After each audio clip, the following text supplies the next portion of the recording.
special edition. As you can see, my good friend, Dr. David Jockers. Dr. David, how you doing? Sir, yes, sir. Matt and I go way back. We actually went to the same high school. Crazy. Yeah, I know. Insane. Look where we are now. My love, there's only you in my life.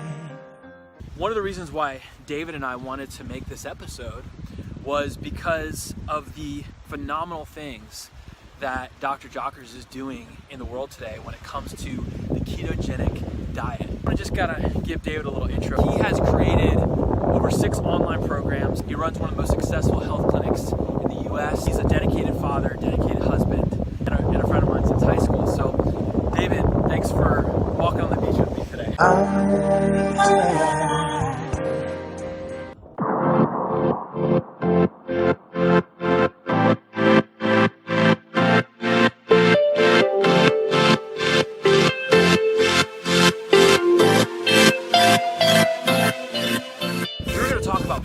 Keto myths. Yeah. What would you say is the number one myth? The number one myth is that everybody thinks about it, they think fat burning, so they think it's just for weight loss. Yep. And so it is true that you can lose weight on a ketogenic diet, and there's lots of success stories of people losing a lot of weight going into ketosis and following this high-fat, low-carbohydrate diet. However, it's not just for weight loss. There's actually tremendous benefits of ketones when our body's got these ketones circulating in our bloodstream and how they impact our brain. In fact, they're what's called an epigenetic modifier. They help to improve the way our genes express themselves to help reduce inflammation in the brain. Yeah, these powerful genetic pathways that produce inflammation, those pathways become inhibited when we have the presence of ketones. So there's something powerful. There's something called IGF-1, is that correct? That is turned on when there's ketones present? How does that work? Is it turned on or is it turned off? Because it's a longevity thing, right, with IGF-1? Well, with IGF-1, if it's hyperactive, IGF-1, then it increases our risk of cancer. But in general, growth hormones and growth factors can be beneficial for the body. So ketosis is going to help modify the amount of IGF-1 that's going to be produced in our system. Now, I want to ask you this. Like, are you going to do the ketogenic diet for the rest of your life? Or is this something that you kind of ebb in and out of? Or are you very strict? Like, because I know with being in ketosis, it's something like 85 to 90% fat. Is that right? Yeah, so basically when we're trying to get into ketosis, we need to consume a majority of our calories from fat. So it depends on your lean body tissue, your activity level, but it's typically going to be somewhere between 60 to maybe up to 85 to 90% of our calories coming from fat. And then protein is going to make up somewhere between 10 to 30%. So the more active we are, right, the more that we're doing resistance training. For an athlete, we're going to be able to handle more protein. And carbohydrate content is going to be about 5 to 10% of our diet. Okay. So it's a very high fat diet. I'm a fan of diet variation where I think the benefits of ketosis are extraordinary. And so I like to spend a good majority of my time in ketosis, but I'm not against eating a higher carb meal every now and then or a higher protein meal and cycling out of ketosis, as long as, I'm keeping that in balance and I'm not just doing that, every day or, just on a regular basis, but instead I'm doing it maybe once a week, once every 2 weeks, depending on how I feel. Hey, just to let everybody know that there was a call that came in, so it shut us off. So we're back. We're faced the other way, just so you know. Now you guys are seeing the sunset. Exactly, right. We just wanted to give you this perfect view. When it comes to nutrition, we use the 3 Ps. Number 1 is always plan ahead, right? I should always know really what I'm going to be consuming on a regular basis and not be just left to whim. I want to prepare ahead. So if I need to prepare snacks or prepare foods, it's a great idea to prepare. And then I want to protect. I want to protect my home and make sure that in my home, that's my sanctuary, and I've got really pure healing foods and ketogenic foods, readily present for my body. And then outside of that, oftentimes socially, maybe going on a date with my wife or something like that, I'll have maybe a higher carb little dish or meal, or if I'm traveling or something like that.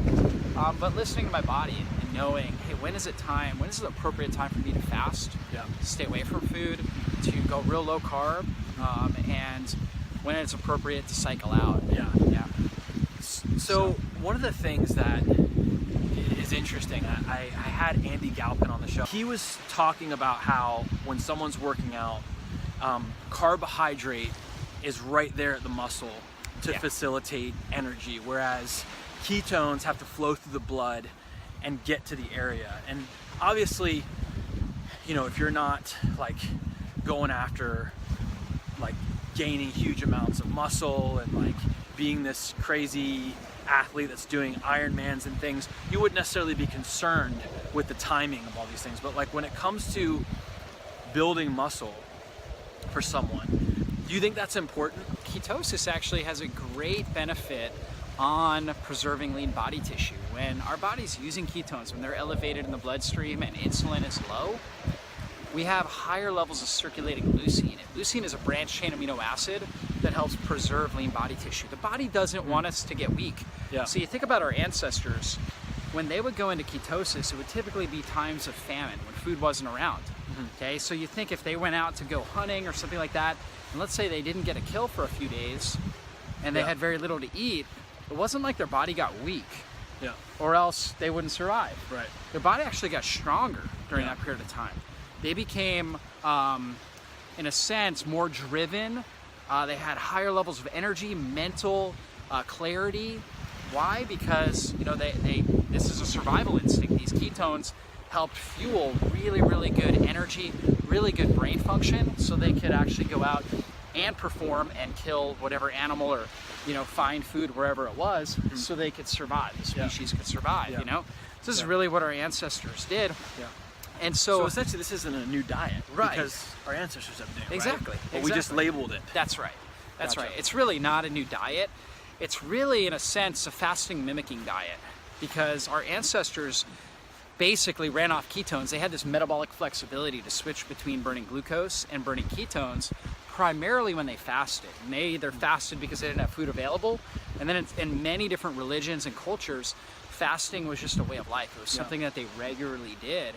And so they encountered this level of flexibility where insulin went down. They use these ketones as an energy source, and they got the benefits of those ketones. So when on a ketogenic diet, you recommend doing intermittent fasting? Yes, I think it's really, really beneficial. And I don't typically have people that are, let's say, overly stressed or have really poor sleep habits start with intermittent fasting. If they've got the lifestyle foundation down and they've made the nutrition changes, then I think fasting can be an extremely helpful tool to help induce ketone production and to further lower insulin, to get growth hormone benefits, testosterone benefits. There's a lot of really great benefits from fasting, but typically if somebody is overly stressed, fasting is a mild stress, so it can be tough on the body. I've had some women clients come through and struggle with the intermittent fasting thing specifically. Have you found that to be the case? Yeah, and that goes into one of the myths. And one of the myths is that ketosis in general is bad for the adrenals and the thyroid. This is commonly talked about in the health circle. I don't actually think that's true. However, basically, whenever we're switching our metabolism, whether it's fasting or just being on a very high-fat, low-carb diet, as opposed to the modern American diet, or just even more of a paleo diet where it's like a moderate carb diet, we're making this big switch. It's a stressor. It's a mild stressor on the body. Normally, if our body has enough resiliency, then we're going to adapt well to that stressor, and it's going to make us stronger. However, if that individual has a tremendous amount of mental, emotional stress, maybe they have really poor sleep habits, immune system's compromised, micronutrient deficiencies, a lot of different things like this, then it could overwhelm their system and they may not be able to adapt effectively.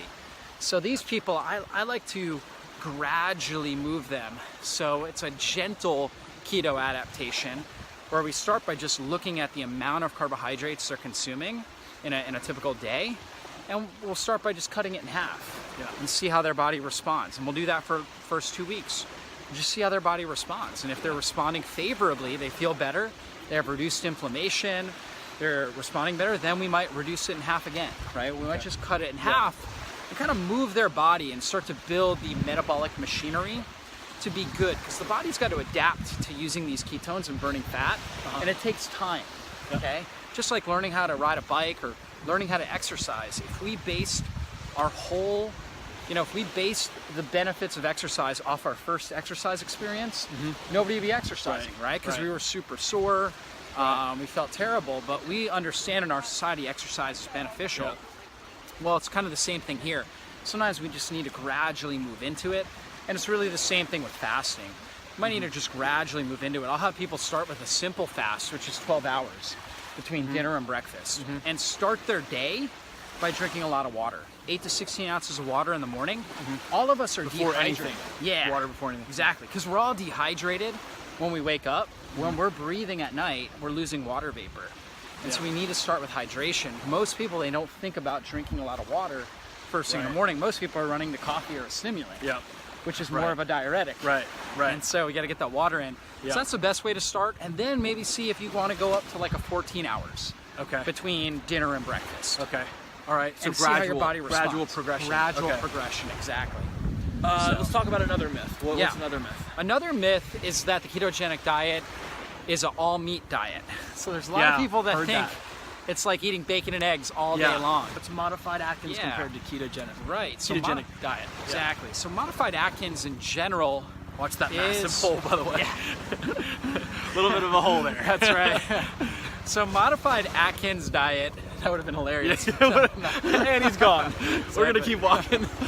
Modified Atkins diet basically is more or less, the goal is to produce ketones, and in a sense to get into ketosis. Typically is higher in protein, however, which can hold some people back from getting into ketosis. And the modified Atkins, and really just in general, the way some people think a ketogenic diet should be applied is something like bacon and eggs and steak all day long. And they're eating that 3 times a day, sometimes 4 times a day they're eating meat.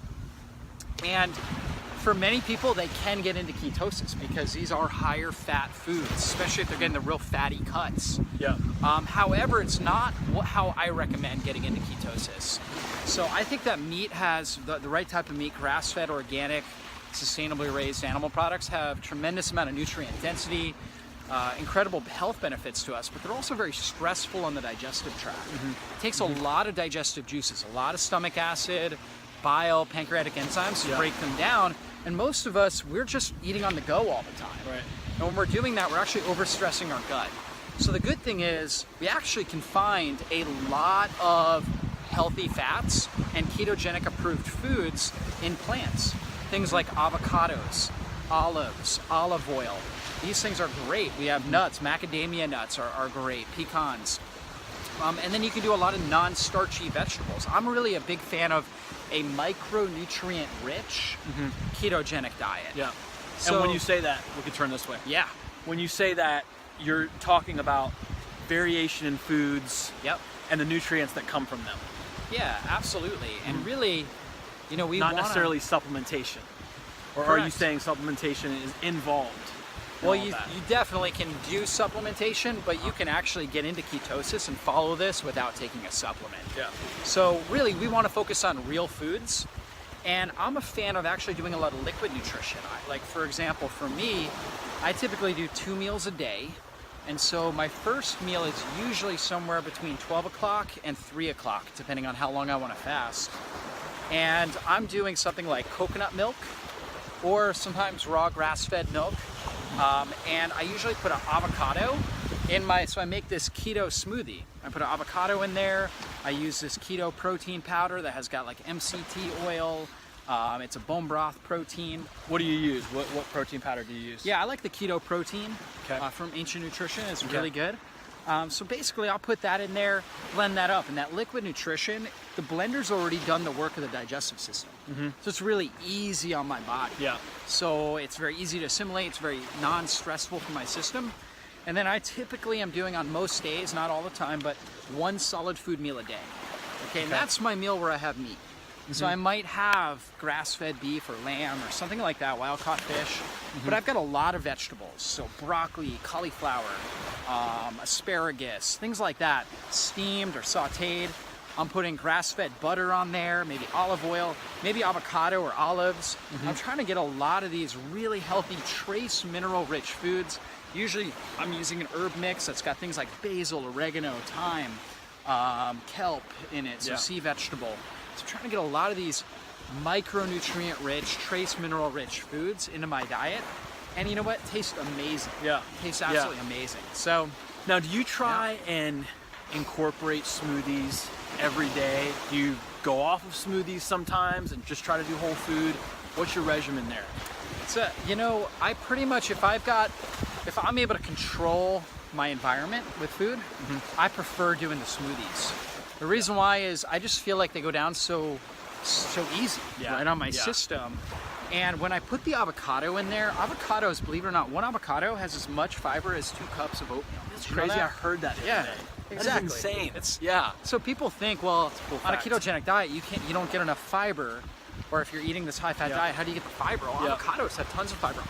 Olives are rich in fiber. Yeah. So if you're eating these things, so I put the avocado in there, and I just find that it's like a pudding-like texture. It's awesome. I isn't it? love it. I'm addicted to and it. it's so satiating because you get those healthy fats in there. Yeah. It's so satiating for your body. Next one is that a ketogenic diet is actually bad for your gut microbiome because there's not enough fiber in it. We just talked about the avocados. Okay. So you definitely can do it with a lot of fiber. Non-starchy vegetables have a lot of fiber in them as well. So we add those things in there, you're going to get plenty of fiber. And actually, there's a lot of studies that have been coming out.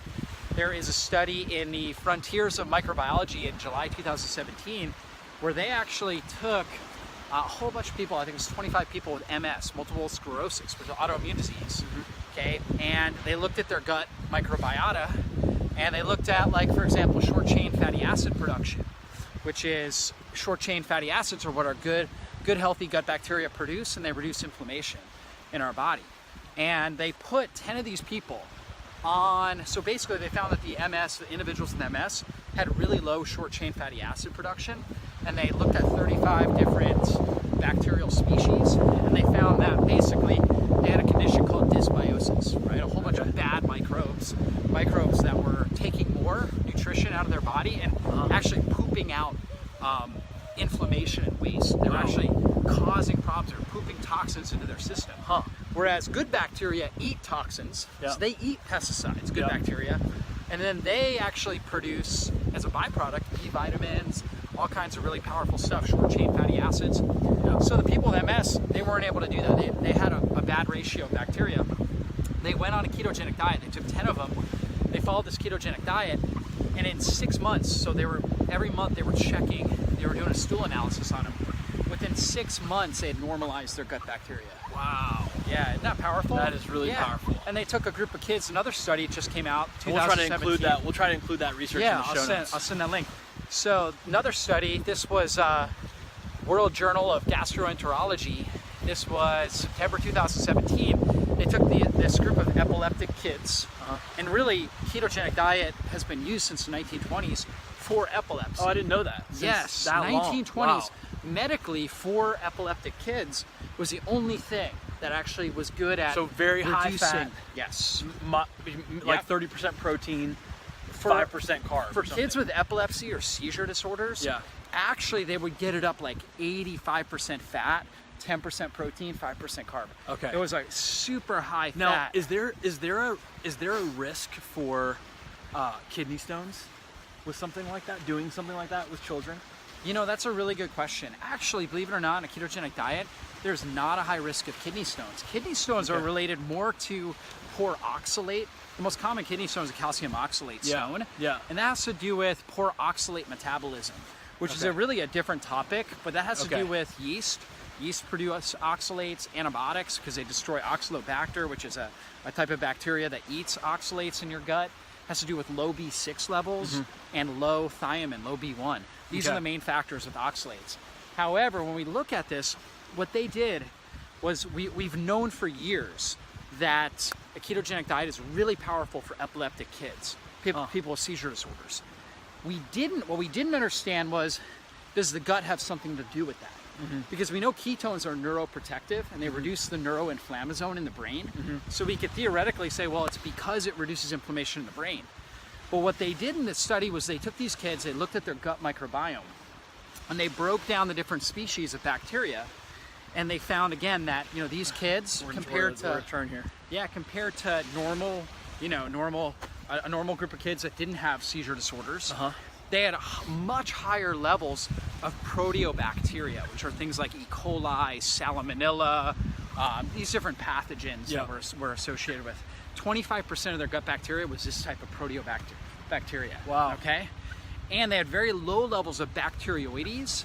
And bacteroides are important for producing short-chain fatty acids, as well as modifying certain immune molecules, interleukin-6 and interleukin-17, which are very important for basically neurological health. Yeah.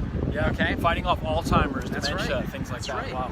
And so when Very these cool. kids, when they put these kids with epilepsy on the ketogenic diet, they showed that their bacteroides, which are actually help your body, they're a type of bacteria that helps your body metabolize fat.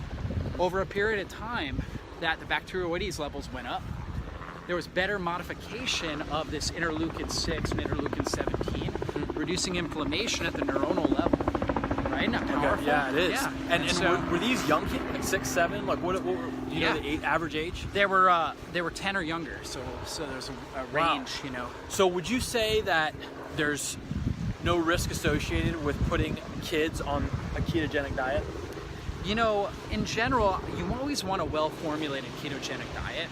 So Because kids need carbs and sugars and all these things for metabolism. It's right? a really good question. I don't think Yeah. we know enough. I don't think we've done enough research to really make a blanket statement on that. I think for particular health conditions, like a kid with a brain tumor or a kid with epilepsy, then I don't think there's any doubt. I think the research is quite evident that a ketogenic diet is going to be the best approach. However, kids like your kids, my kids, fortunately, thank God, they don't have a health condition. Yeah. And I don't have my kids attempting to be in ketosis, Right. Right. So they're going to eat fruit, they're going to eat real foods, but they love berries, you know what I mean? They're going to eat things like that, and that's not our goal there, because they're in a growth stage. Right. So if you're trying to overcome a chronic disease, yes. Okay. If not, then I don't think it's necessary when you're going through that growing period of life. Right. So let's get to the fifth and final myth here. The last myth is really this, is that a lot of people think, well, ketogenic diet is so restrictive, you can't possibly be compliant with that long term. That's actually not true at all. In fact, there's a lot of people with type 2 diabetes, significant insulin resistance, that have seen enormous, incredible results, losing hundreds of pounds. People with obesity or overweight doing a ketogenic diet and following it for multiple years. Yeah. And I find, honestly, that I feel my best when I'm in ketosis. I enjoy the food. Avocados, olives, grass-fed butter, putting butter all over broccoli and cauliflower.